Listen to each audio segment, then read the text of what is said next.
Welcome to the Bare Knuckle Recovery Podcast. This is episode 25. As always, I'm Tommy Streeter. This is Nate Moellering, and you guys all know Bob Springer. So just the three of us today. We're sitting here talking about, we were going to have a guest today, but unfortunately he wasn't able to make it. So we were sitting here just a few minutes ago talking about what we wanted to discuss today. So it's going to kind of be a slew of different things, but the first thing that we were talking about, because of a situation that we were dealing with earlier, was the amount of people that we work with that they ask for help and they have a lot of different options when it comes to help. Nate said there's never been a better time to be a person that struggles with substance use disorder or mental illness in the history of the world than there is right now, simply because of all of the options and all of the resources and all of the help that is out there. Yeah, from a resource perspective, but from a drug perspective. Not saying it's a good time to be a drug addict, but there's a lot of help. That's the point. A lot of resources. More than there ever has been. Right. But what we were talking about, and we've all done this, which is why it's okay for us to sit here and talk about it, is asking for help and then not really fully accepting the help that's offered. Or a lot of times people ask for help and they don't really know what they're asking for. Yeah. That's something that we've talked about before. And I've done it. That's why I went to treatment 7 times. Nate's done it. That's why he went to treatment 10 or however many times.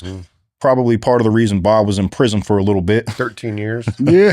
Just a little bit of time, Yeah. So it's like we were, I asked for help. I was presented with these options. I chose whatever I chose to do.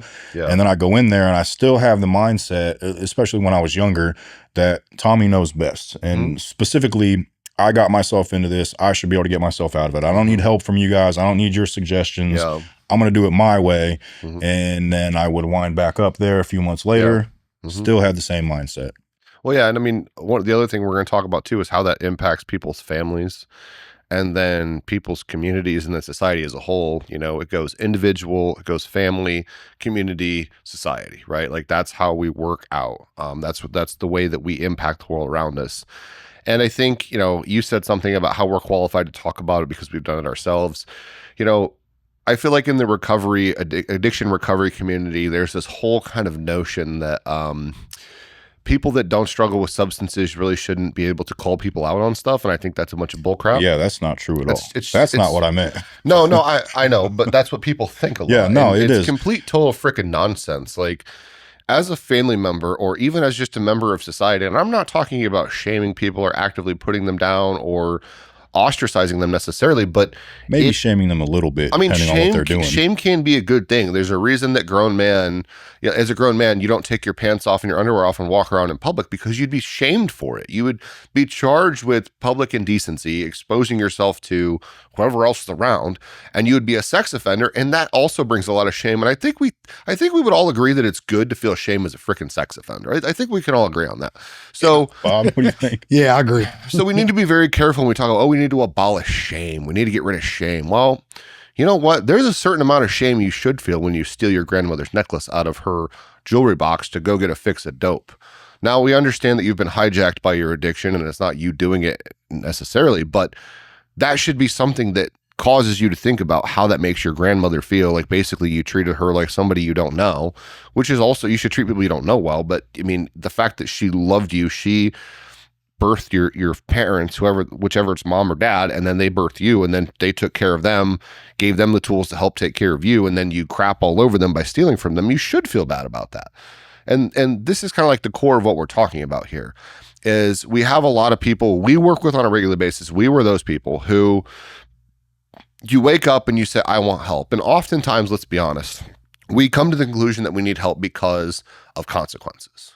Right. And that's why I'm not a proponent of removing consequences from people's lives, whether it's legal, whether it's financial, whether it's, you name it. That's also why I don't believe in the housing first model when it comes to people who struggle with substance use when they're homeless or on the streets or transient, because if people don't have the skills, if they are still struggling with addiction, you give them a home, regardless of if they're going to get a job or they're going to get sober, they're just going to trash that home, and it's just going to put more burden on other people, right? And people take that as I'm saying let's not help people.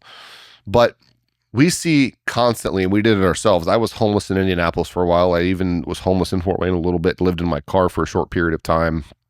And there were reasons for that. And the reasons for that was because I was not trustworthy. And You know, I think a lot of people that refuse to pull their weight, whether it's because of addiction, whether it's because of they feel stuck, they almost feel like the world is just going to continue on as it is forever. And they don't think about the fact that there's a lot of people working overtime and busting ass all over the country in your community and in your family to make sure that things are able to continue the way that they are for you to live your life. So oftentimes we ask for help, but when we do that, we treat it like buffet style recovery, which is I'll take some of this, but I don't want any of that, right? And a lot of times we eat the stuff that it's appealing. We get a piece of cake and we on the spinach. And we say we don't want any of that because even though it might be good for us, it doesn't taste good right now. We just want the immediate parts of recovery that feel good. We want to get our car back right away. We want to get back to work. We want to get that paycheck. We want to get a girlfriend or a boyfriend, whatever it is, right? Like we want all the stuff without any of the responsibility. And so as Tommy opened up with, the amount of resources available, specifically if we look at Allen County, Indiana, which I don't even remember. I've seen graphs before about the number of nonprofits we have. More than anywhere else in Indiana. Yeah. More than per is capita. in Marion County. Absolutely, per capita. And you know, Doug Hunsinger, who's the drug czar for Indiana, always says that Allen County is a model for collaboration for the rest of the state to look up to when it comes to substance use and mental health. Well, just on top of that, and I may have mentioned this before, but when I was at that, there was a symposium that Gerardo and I did a couple years ago, and at that time, Indiana had distributed more Narcan than any other state in the whole country. Yep. And the reason for that is because of how many nonprofits are in Indiana that are qualified to distribute Narcan, and most of them were in Allen County. Well, yeah, and which, you know, from 2022 to 2023, Allen County, Indiana had a 22% reduction in overdose deaths. Yeah, because of the Narcan. Which is amazing. That is something we should feel good about. Absolutely. And I think that, you know, there's a lot of people out there that hate Narcan. They always say, "Oh, well, how come insulin's not free for diabetics, and how come EpiPens aren't free, and blah blah blah blah blah." Well, you know, if you call EMS and they show up and you're having a diabetic problem, yeah, you're going to get some insulin. And if you're having a reaction to being stung by a bee or eating peanuts and your throat swells shut, they're going to give you an EpiPen. Now, nothing is free. That's a misnomer that anything is ever free. Someone's paying for it. And I think people are happy to pay for emergency medicine for people for the most part, right? I mean, I think it's something we need. We don't want people to die.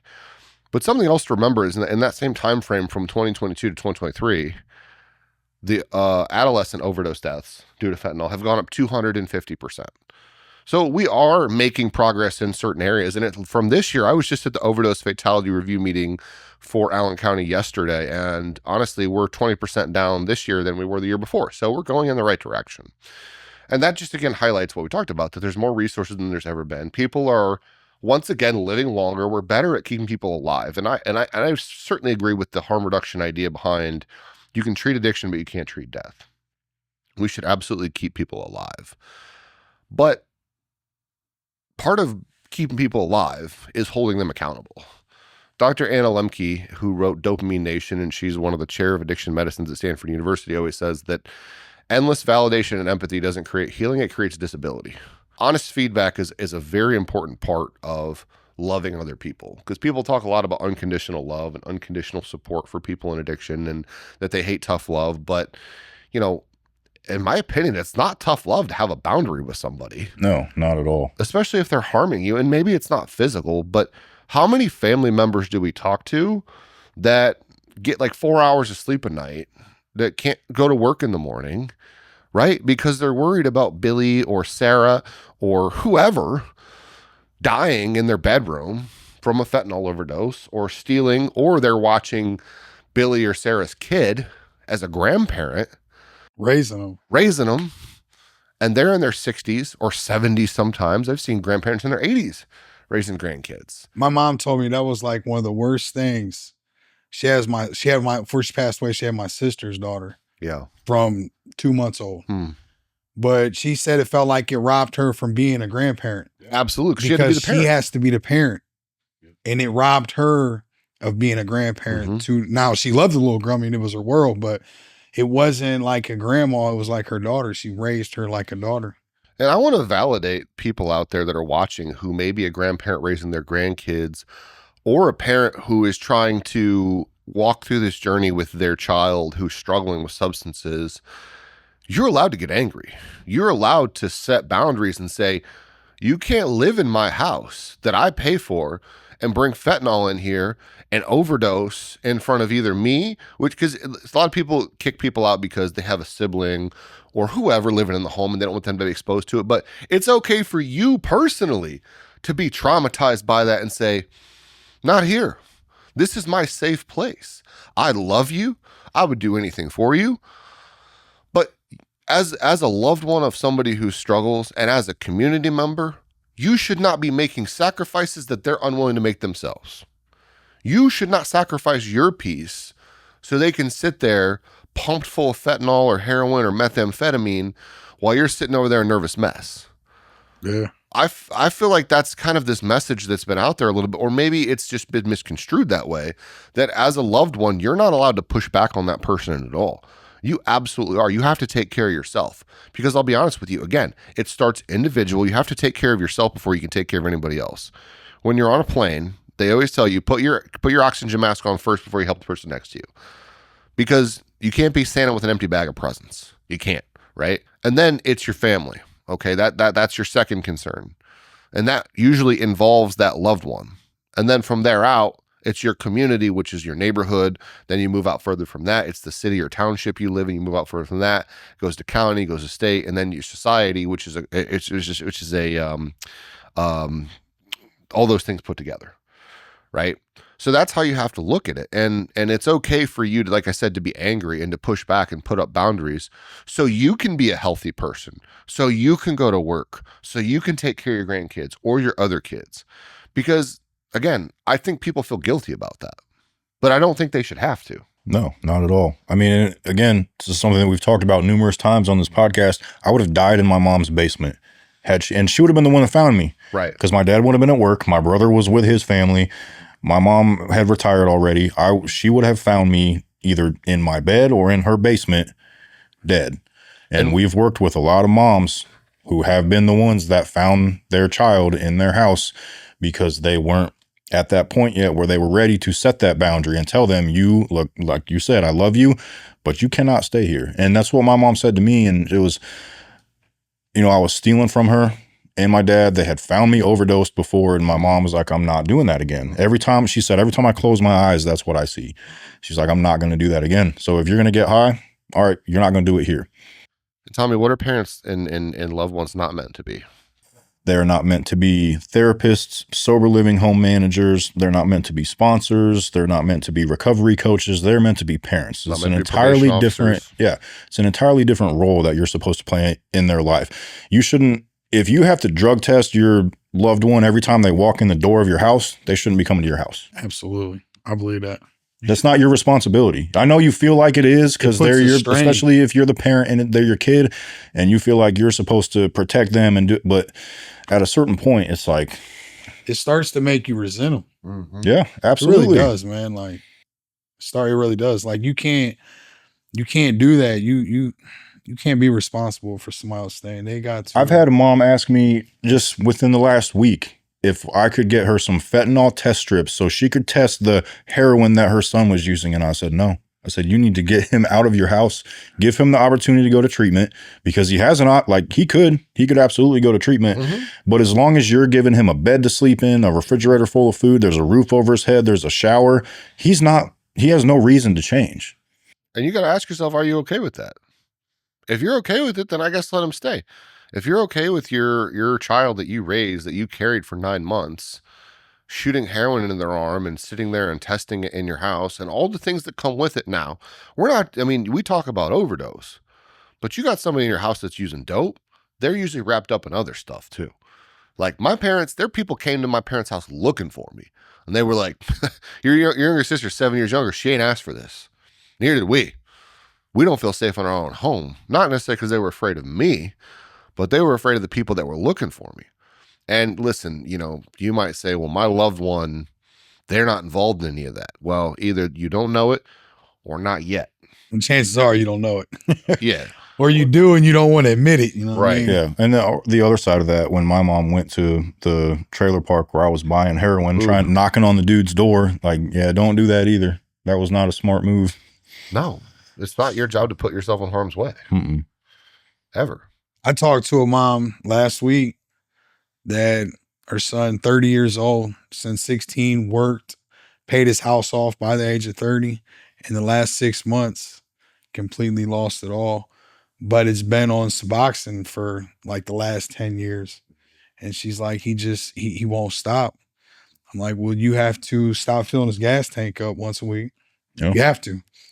You have to. She's like, I can't even retire because I'm supposed to be going to Florida to actually buy a house to retire at. She's like, but I don't trust him to stay at my house for a week. She's like, we literally can't pack our house up and take it to allow him. She was like, and I don't really want to buy him a hotel room for a week. And I'm like, you either accept it, you know what I mean, that you're gonna have to take care of him like this, or you just tell him like, look, this is it. You got to go. Like, you have to die out there on the street. I'll come to your funeral.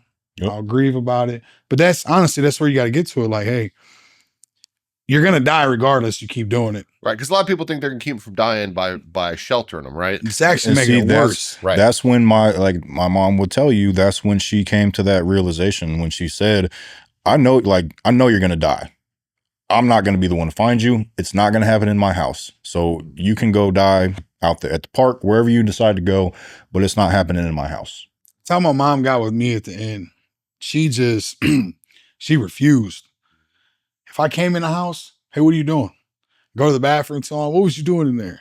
You ain't doing that in my house, bub. I promise you're not doing that here. And I'd be like, geez, man, leave me alone. I mean, but it was for real. Like, I had done that to her. Like, she got to the point where she just knew at any given time the phone was going to be, I was dead. And I honestly believe it sometimes. She may have been like, just let it happen so I can be done with it. Once again, that's what I'm my serious. mom said. Like, I believe that. Like, there was a few times I truly believe that my mom probably even said that to God, like, listen, just let it get over with so that way we don't have to keep doing it. My mom said that she knew that when I died that she would be at peace because I wouldn't be suffering anymore. Now, we've heard other parents say that too, and they lost their loved one. They're not at peace. So that, I don't think that she truly would have felt that way, but that's where she was at with it. Yeah. And that's the other thing is, like, we always talk about, like, to the people that are struggling, you don't have to wait until you get to this point or to this point before you ask for help. You don't have to wait till your relationship is so damaged with your loved one before you set those boundaries. Or your consequences are so high that you're on your knees praying and begging, please, I'm done. You don't have to do that, man. Because every time that I would be at home and I would relapse or whatever, and they would make me leave, I'd go to treatment a little bit sooner that time. Because being homeless is not fun. No, it's not. So I'd go to treatment a little bit sooner that time. When you have your family truly cut you off for that month or whatever it is, that starts to suck, because we know that, yeah, mom's mad, my dad's mad, but if I slide in there when my dad's gone, I can talk to my mom. She maybe gonna let me eat. She's gonna yell at me, but I can still get a shower. It may be able to get 10, 20, 25, 30, whatever it may be. But then it gets to that point where you can't. Well, especially if they're in their, like, you know, especially if they're in their, like, their early 20s, but they still have the mindset of a 13-year-old. Like, they're not going to last very long living out on the street. They're going to come home and be like, all right, what do I need to do? Yeah. Hopefully. That's the goal. If they're an adult, you've raised them, you know what I mean? And it sounds cold-hearted. It really does what we're saying, but it's not. It's really about letting them, you know, somebody once told me, even God doesn't mess with free will. I mean, you can't. I mean, sometimes the best thing you can do is call the police on your loved one and get them arrested.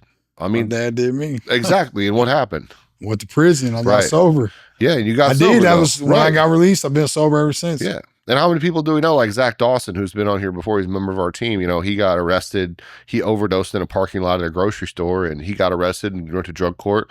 Kept using. They threw his butt back in jail. He didn't get to see the birth of his daughter, but by God, like, being on drug court saved his damn life. Yeah. And now you have a good relationship with your dad too. Oh yeah, yeah. Me and my dad, my son. Yeah, with your son and your grandson. Yeah, and I had a hell of a relationship with my mom before she passed away. We've always had a good one, but she got to see the change into the better. Like we got to kick it and chop it up with real conversations instead of, Mom, can you pay for this? Or Christmas time, like, here, I bought your son some presents and put your name. Well, it wasn't like that. This time I was buying her dinner. Like, you know what I mean? I was spending time with her. I wasn't having to run to the bathroom or run down the street to meet somebody. Like, I was cool. I remember sitting in her hospital room with her for like 3 days straight, never showering or nothing. Like, but I never even had to get up.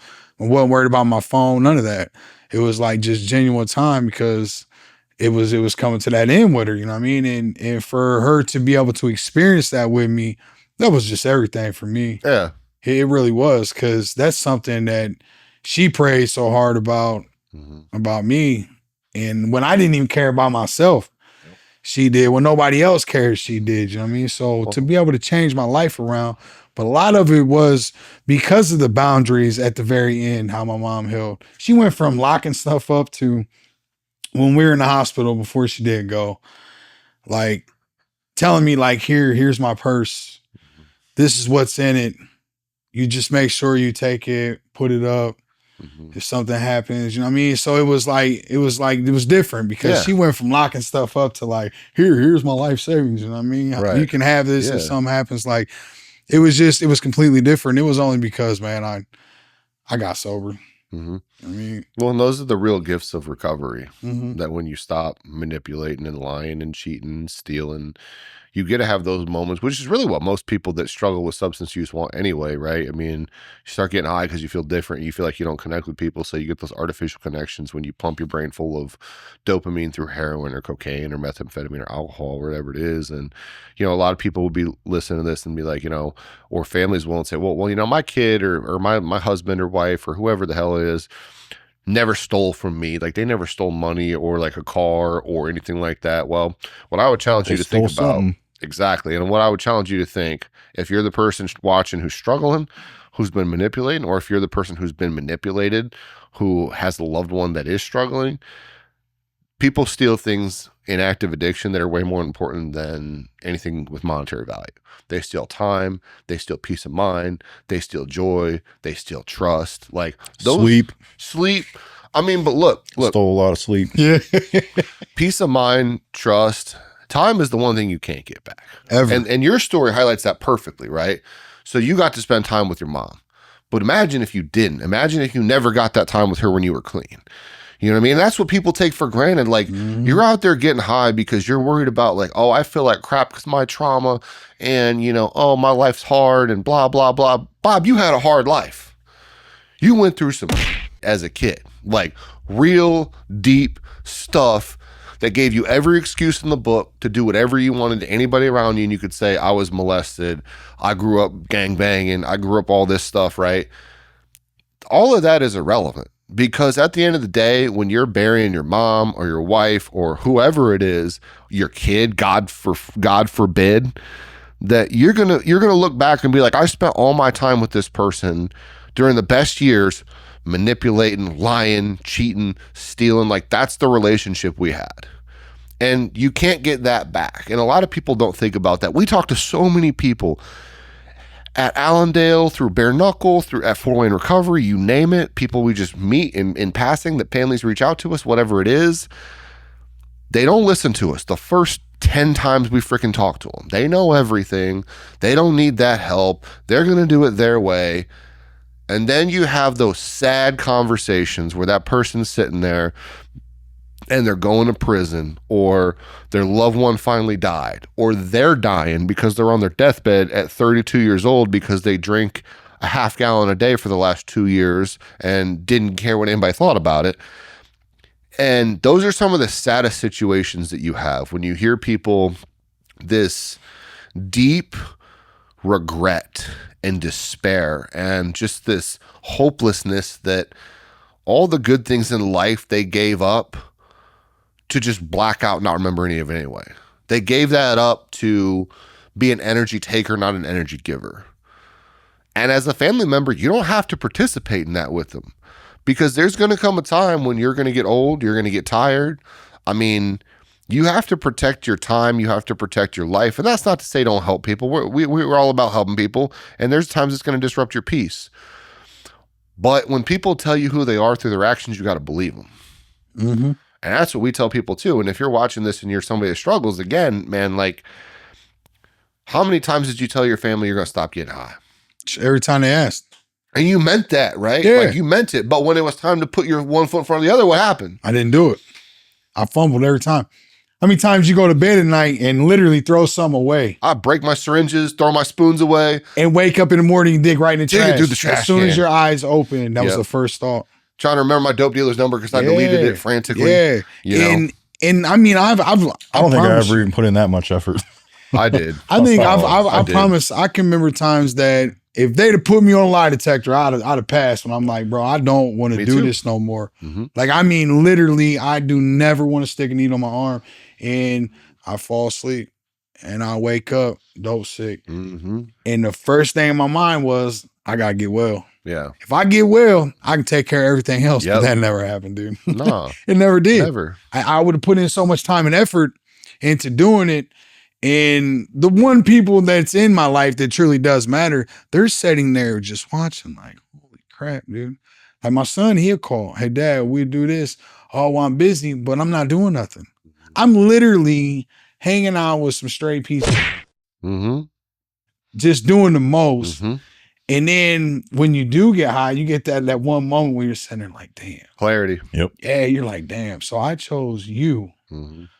over my 6-year-old son Mm-hmm. that really wanted to go play basketball. Mm-hmm. And I'm looking, I'm like, man, it's horrible. Yeah. But I did that. I did that for a long time. Yeah. And I am a person that believes that I had to go through the things that I went through in life Mhm. to get where I'm at today. And I always lived for the moment. Mm-hmm. Today, I try to live for tomorrow. Mm-hmm. I really do, like finance-wise, career-wise, family-wise. Like I try, Mm-hmm. whatever I do today, I know somehow, some way it's going to impact tomorrow. So I try to do it to where it's positive instead of negative. Yeah. Now, not every day is good, you know what I mean? But it's a day sober. All right, you're saying that your life now that you've been sober for 4 years, 4.5 years. 4.5 years is better than it was when you were shooting heroin and in prison. Oh man. Yeah, I'm saying that. Mm-hmm. I know it's hard to believe. Yeah. I know there's gonna be people out there gonna be like, nah, bro, this He's ain't lying. no better. He's Yeah. lying. But it is a lot better. Right. Honestly, the best gift that I've gotten out of recovery is peace of mind. Mm-hmm. What do you mean by that?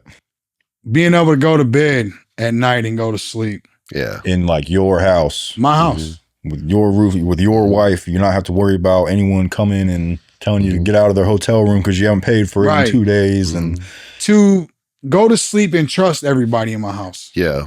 That right there. Mm-hmm. Because I never believed it was possible to walk. Like I was always trying to lock my bedroom door. Mm-hmm. Like I just the way I was. And like today, I don't live like that. Like I can literally go inside and go to sleep. I can say, hey, I'm gonna go to bed and go in there and go to bed. Mm-hmm. you don't have to worry about what's going on in your living room while you're in bed sleeping. Not worried about what somebody's talking about or you know what I mean? I'm not worried about it. So for me, the peace of mind of that is where it's at, man. Like sometimes it seemed a little easier.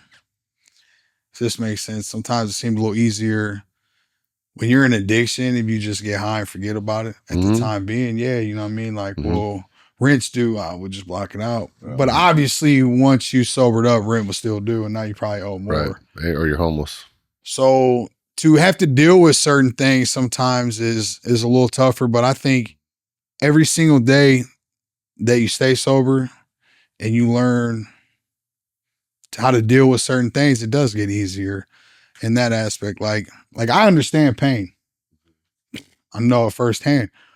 I'm just now starting to understand joy. Right. I've never lived this way. So some of the things when I first got sober, I'd be like, oh man. So I'm glad that you said that because that just made me think about something. So you're 4.5 years in, and not to say that you haven't had moments where you felt happy or you felt joy in the last 4.5 years, but you know, now that you've got a career, you know, you've been with us for a year now, you know, you love what you're doing, you're married, you've got a house, you've got a relationship with your son now, with your grandson, with your dad. That all didn't happen the first month that you got sober or the first year or the second year or the third year. Like all of that stuff took a long time for you to be able to sit here today and say, I'm just now really understanding and comprehending what it means to feel peace and joy, peace of mind. Like that's another thing. Like we want all of that immediately, just like we were talking about right off the bat in the first part of episode, or you know what I'm trying to say. That's what that made me think about was that stuff all didn't come back right away, but you kept working on it. You kept doing the next right thing. You kept putting one foot in front of the other, all the stuff that we weren't doing when we were getting high. And now 4.5 years later, you can sit here and say that. That's awesome. Honestly, what I did was I took any suggestion I had to. If you said, Bob, you want to keep this job, you got to walk 2 miles a day. I'm going to walk 3. So you had to practice humility to get respect. Oh man, 100%. And people think it's the opposite, right? They're like, if you're humble, you're not gonna get respect. They think I have to take respect. You earn respect, right? And so that's your family. I would imagine you're probably the person in the family everybody looks up to now. Yeah. Right? Yeah. They come to me when they have problems. Yeah, they do. Like, did they used to do that? No. Right. They ran from you, maybe right? depending on the problem they had. If they needed more heroin, or they needed somebody stabbed. But yeah, but like, no, like I truly, honestly, and this is what I tell people all the time when they come to Allendale. I tell them 100%, like, if they tell you to be up at 8 o'clock for group, you should be up at 7:30. Sitting at the group door with your book in your hand. Because you gotta submit yourself, and you gotta be willing to do whatever it is to change your life around. And if the dope man said he was going to be ready at 8 o'clock, what time are you there? Oh, 7:30. That's right. That's right. Around the corner. That's right. You've been there since 7 sweating. Yeah. And I do tell them that because I'm like, you know, you don't like group today. You didn't like what they said. Read something else. Yep. There's 100 different books out here in Allendale they have. And you'll hear some people's like, yeah, I need to do that. And others like, oh, I don't have to be there until 8:10. So why wouldn't I be there until 8:10? I'm like, well, that's why you're back here again. Yeah. And if you're lucky enough, you'll make it back again third time, fourth time. You know what I mean? But when you honestly are like, hey, I'm done. What should I do, Nate? Read this. Okay. You read it. What should I do, Tommy? Read this. Okay. I'm reading it. Like, call before you go to bed. Like once you start opening yourself up to any suggestions, like if they say you need to go to aftercare program, go to it. Right. Go to it. Well, and the thing is too, if you do the bare minimum, you don't leave any margin for error. So if you don't make that bare minimum because you're having a bad day, now you're not meeting the bare minimum. And if you do, so let's say you achieve the bare minimum though, people are going to treat you like you do the bare minimum. You go above and beyond, people will treat you like you go above and beyond. And that's the thing is like in active addiction, we're so entitled. We think we're entitled to everybody's time, everybody's money, everybody's house, everybody's car. You know what I mean? But then when you get sober, you realize you have responsibilities and you stop becoming entitled, but you become empowered, which is a difference, right? Like you earn those things. You earn a house, you earn a car, you earn trust, you earn respect. And that's by doing the exact opposite of what you were doing before. Well, you know, like now, when you get paid, if you go blow your whole entire check, well, some bills not getting paid. Right. One of your bills isn't going to get paid. So you notice that like it could be a cell phone. Well, I need a cell phone for work. I need a cell phone damn near my whole life. You know what I mean? Like my life consists of a cell phone. So if I just randomly go blow this check and I get high today, I'm not going to have nothing tomorrow because that's the type of person I am. I'm going to do it all up tonight. And then I wake up possibly losing my house. So when I stop getting high, my values changed. Like I would be like, nah, that's a dumb decision to do that. And I'm not doing that, bro. You know what I mean? Like I can manage my money. I can know like, okay, well, I can do this week. I can take my wife out for dinner. We can go do this. But you were open to being teachable. That's how you learned. Because you probably didn't have the skills before to manage money. No, but you were teachable. Yeah, and I listened to a guy that said that billionaires don't hang out with millionaires. Right. And millionaires don't hang out with people to make $100,000. You know what I mean? So I try to do that. Like and they said, if you're the smartest man in the circle, you should change your circle.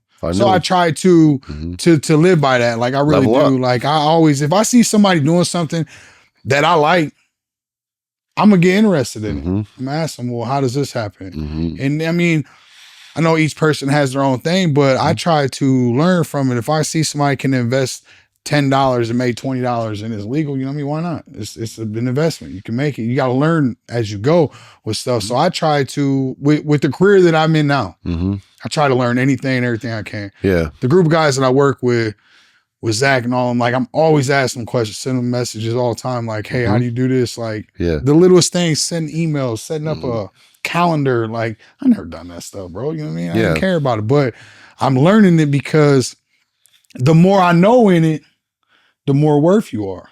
Right. You know what I mean? So I've learned that today to keep my self-worth up. And I just enjoy being around people that is just like me. Yeah. I like it. Like it's a good feeling when you see somebody. I can tell you all day you can get sober, but until you see somebody that truly walked in the shoes that you're walking in and they're sober and happy, you don't believe it. But then when you see it, you're like, he can do it. I mean, how many people you know that they see you like, damn, Nate, look what you're doing now. Or Tommy, like, look what you're doing now. They'd never believed that 10 years ago. They'd have been like, bro, you ain't about to do none of that. You're crazy. You owe me $10. Get out of here. You know what I mean?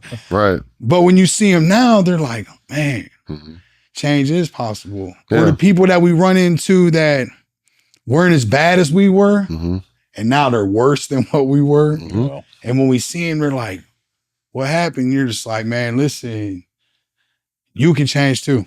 Yeah. Well, and the thing really is, change happens slowly, and I think people don't understand that. Like, they see you doing really well, Bob, but the reason you're doing well is because you take on things like, just an example you threw out, like how to send a better email.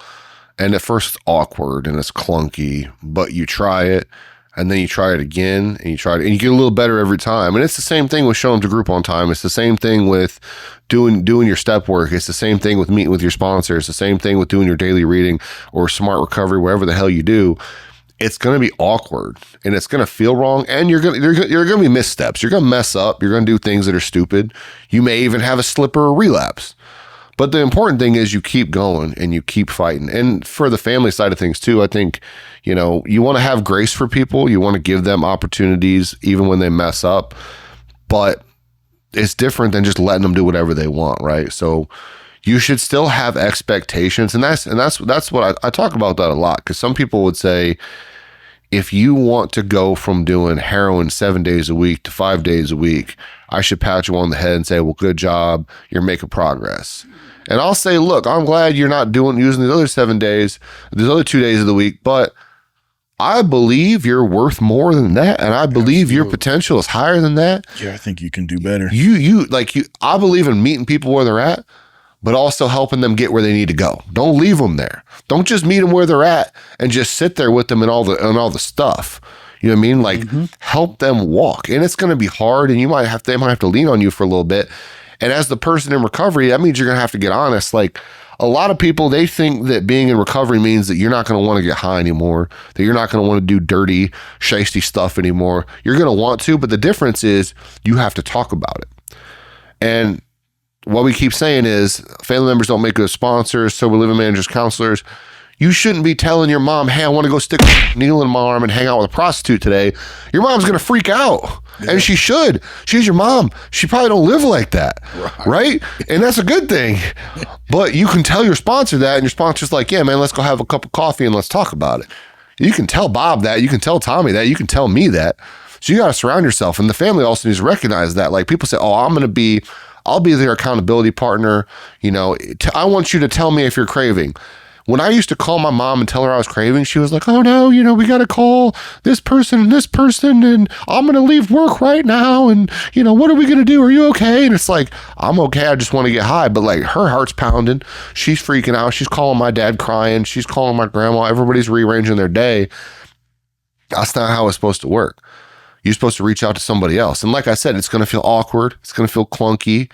You're going to feel stupid, or you're going to feel like you're not in real recovery, but you are. That's what it is. Real recovery is about being honest. We talk about radical honesty. That's recovery. That's the only way you're going to overcome this, right? Mm-hmm. Yeah. It's not easy. Not at all. If it is, everybody would do it, right? Like, there wouldn't be treatment centers. There wouldn't be wraparound services. There wouldn't be 120 deaths a year from overdose. Like, it's hard. And it takes a lot of just putting one foot further. That's why we always say recovery is not for people who need it or want it. It's just for people that do it. Because it's pretty straightforward. And that's why, we started off talking about people not accepting the resources they have at their fingertips. And some of that goes along with the family stuff too, because you take your loved one to a treatment center. We always tell families this, whether it's treatment center, whether it's a program like the Rescue Mission, whether it's a program like Lutheran Social Services, whether it's Catholic Charities, doesn't matter, Faith Farm, your loved one's probably going to call you within the first 3 days and be like, this place sucks. Oh, they don't know what they're talking about. I'm not like these people. Come pick me up. They got me scrubbing the floor with a rag, and I don't know why I have to take the trash out. That's not my job. Listen, the people who design those programs, they're trying to teach you how to do life sober. Mm-hmm. And if you do buffet-style recovery, there's likely you're not going to get there. Because people always say, well, you got to find what works for you. I always compare it to stuff like this. So how many diets are there? There's paleo, there's keto, there's Weight Watchers, and then you got workout programs like P90X, you got Sweating to the Oldies, you got powerlifting, you got CrossFit. Here's the thing. They all work. They can all make you lose weight and get in shape.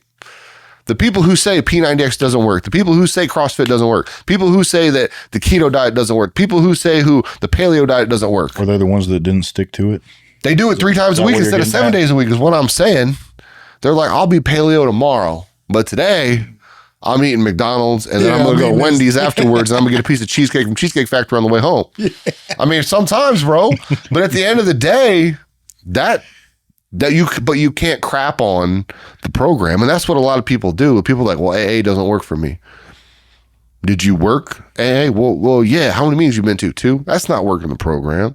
Smart Recovery didn't work for me. Well, did you fill out the booklet? Well, kinda. I opened it. I think what bothers me is it seems like a lot of times a person will want to open up, but they're afraid what this one's going to say. And I'm want to tell them like, bro, they're in the same spot you're in. Who cares? Who gives a damn what they're going to say? But they don't want to, like when you come into Allendale, when people come into Allendale, oh man, I hear them sometimes and, oh, I had it. I had the baddest car, the females, they had all this, right? And then you look down at their feet and it looked like they've been running these shoes for the last 5 years. Yeah, I mean, destroyed. Where you were going with that one. And you're sitting there and you're like, man, you didn't have none of that. You really didn't. You was living off your mom's couch. You're on your parents' insurance or your husband's insurance, wife's. And nobody wants to admit where they was at prior to coming into Allendale. And that's irritating sometimes because I feel like until you do, it's going to be really hard to change. It is. And there might be a person sitting right here that is looking at you. And if you break that silence, like, hey, I didn't have none of that, dude. I was sleeping homeless on a park bench. I was drawing up out of a mud puddle or a bathroom toilet. Humility. Because that's real life stuff. That's stuff that happens, man. Yeah. And then once you admit to that, then this person's like, damn, maybe I don't feel so bad now for being a prostitute or doing this. You know what I mean? It's real. Yeah, and it's real. And I think the only way a person truly gets a chance to change their life, man, is to let it go. Yeah. Like you said, be honest about it. Like, look, man, I was bad. I was down. I was out. I didn't come here because I wanted to hang out with you guys. You know what I mean? Like, came here because I didn't have no other choice. And once you accept that and they say, be up at 6 o'clock and you're up at 5:30, I think that's when life starts to change for you, man. Really is, man. Like once you take suggestions for anything, because it's real hard for us sometimes to take suggestions from people. Yes. Oh, I can do this. I won't drink today. I don't want to drink. Yeah, well, what about tomorrow? Because we don't know what tomorrow's going to bring. Right. None of us do. You know what I mean? We don't know. I can tell you at this moment right now, I don't want to get high. I don't ever want to experience a nod again in my life because I feel like if I did, I would never be able to let it go. I really do. That is one of my biggest fears in the world. Like, that's why I don't be taking no pain medicines from my hospital. Doctors, because I feel like if I experience the nod one more time, I don't know if I could ever shake it. Well, here's the thing too. You're not just thinking about you and how it's going to make you feel. Who else you thinking about? It's going to destroy my family. Your family. And who else? My son, my job, my friends. Your job, the people that look up to you. Yeah. Like and then what? And then you can't go to work anymore because you're going to lose your job. You're going to lose your health insurance. Your wife might lose her health insurance. Your kids might lose their health insurance. Now who's going to look up to dad, to Papaw, right? Like that's the thing. And that's what I've been talking about too, is people don't look at how it affects other people around them. And that's where we start to see a change in recovery. In AA, they talk a lot about constant thought of others. Constant thought of others. So the three things that my sponsor always told me: trust God, clean house, which is take responsibility, and help others. Mm-hmm. If you can do those three things, you'll find a different life. Mm-hmm. You know, a lot of people talk about a purpose. Tony Dungy always says, focus on your impact, not your platform. Because everybody thinks like, well, my purpose is going to have to be something really big. I'm going to cure world hunger. And if I can't do that, I might as well not do anything, right? Because we live in the age of people, you know, overnight becoming some kind of like social media celebrity, whatever. You know what I mean? So people think like, oh, I got to be this person, or I got to be on CNN talking about the drug crisis or this, that, and the other. Recovery is a lot about just looking around, seeing what needs done and doing it for somebody else, not for yourself, but just because you can help another person and expecting nothing in return. When I go for a walk in my neighborhood, if I see a piece of trash on the ground, I pick it up. Because I know that my neighbors, I'd want them to pick it up out of my yard if they saw it, because it came out of somebody's trash can on trash day or whatever. Even in neighborhoods that I don't live in, I'll pick up trash. Because I don't want somebody else to have to live like that. And I know what that means to them. And it could be the lady living at that house has a bad back. She can't bend over and pick it up. You should come to my neighborhood, because all the new houses that they're building, there's like plastic and trash everywhere. Well, that's different. That's a little different. Pick some of that stuff up. That would be awesome. New construction zones are tough. But I'm talking about just in general. And really, this is just, it's an example of, again, we think about, we have to take care of ourselves. So what does that mean? We have to be honest. We have to be humble. We have to be willing to help other people. Then we think about our families, because that's super important. They depend on us, right? Mm-hmm. And I'm big on telling men, like, you're important to your family dynamic. Like, how many times do we go to a community event and it's all women? And there's nothing wrong with that. But you're like, where are the men at? Where are the dudes? Like, this wasn't important enough for you to get out of your chair and stop watching TV and come down here? That's true. If you pay attention, there's a lot of events that we go to. We're like, a lot of times we're like the only guys there. And that pisses me off, man. It's like, are you going to be a leader? It's all the moms and the grandmas that come down. Yeah. It's because these dudes are like, I don't want to go. It's not all about you. Like, what kind of community do you want your grandson to grow up in? What kind of community do you want your son or daughter? Think about that too. Not just your son or your grandson, your daughter or granddaughter. Do you think these young men out here don't need a role model? If you're running around drinking a 20-pack of beer a day or sticking a needle in their arm, what do you think they're going to do? Yeah. And then what happens? What comes along with alcohol and drug abuse? What? A lot of domestic violence, prostitution, thievery, right? People being out, kids not getting fed, right? Yeah. Having to be taken care of by somebody else. And that's what I'm saying is, like, people have to start thinking about all this stuff. And I know, like, everybody has stuff going on, and there's trauma, and we need to be trauma informed. We need to be sensitive. We need to be empathetic. We need to validate people's feelings to an extent. But at the same time, we got to hold people accountable. Like, we're all in it together. Whether you want to agree with that or not, we all live right now here in this room in the United States of America. We're in Fort Wayne, Indiana, Allen County. We're residents of where we live, and what we do impacts people around us. And we don't get to be upset for people around us for pushing us away if we're making their life harder. We don't get to be upset with them for that at the end of the day. And so when you refuse to take advantage of the resources that are available because I don't want to eat that today, or they won't give me a free backpack, or they said I have to get a job and I'm not ready to get a job yet, you got to think about you dropping out of that program. What is that going to do to your family? What is that going to do to society as a whole? You know what I mean? If you're somebody who can make a difference and you don't, addiction is not a moral failing. Nobody chooses to be addicted, right? Like, even though there's choices that come into play, like we chose to experiment with drugs. At the same time, we were given drugs that probably we shouldn't have been given as kids because of things like pharmaceuticals. That's not our fault. What is our fault, though, is we continued to use despite negative consequences and broken relationships. Addiction is not a choice, but recovery, continued use, and relapse, those are all three choices. And that's where it becomes a moral failing. When you have the resources at your fingertips, we see this all day. Bob, you talked about people who say, I got a car, I had a house. We see people that had that. And a lot of people believe that's recovery and that's what's going to fulfill them is having stuff. Stuff doesn't make you happy. No. It's more than that. You could have everything you ever thought you wanted and lose it all again because you're not really happy in your heart and in your head, right? So when it comes down to that, you just have to really be cognizant of how you're going to impact the people around you. It's all about taking responsibility for you and for what you're doing. Mm-hmm. And that's what I try to do today is take responsibility for the things, even if it's something some days, you got some bad stuff that happens, but you just got to own it and work through it. Yeah. Like I tell my wife all the time, like